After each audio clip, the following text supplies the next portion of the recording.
My name is Micah Oelze. One of the goals of the classroom for me is to make sure that students are learning in all modalities.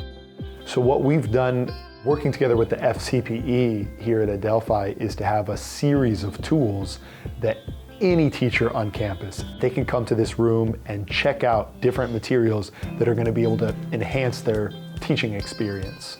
One is that we've brought in rolls of butcher paper. We got 4 or 5 different colors. We have a laminating machine, color printer. Then we also have whiteboards available for all teachers. And then also we have small things like this beach ball, which I use in the classroom. One of our goals is to make sure that we don't abandon things that are low in technology, things that are practical, hands-on, that allow us to keep the in-person learning space as accessible, as engaging, as participatory.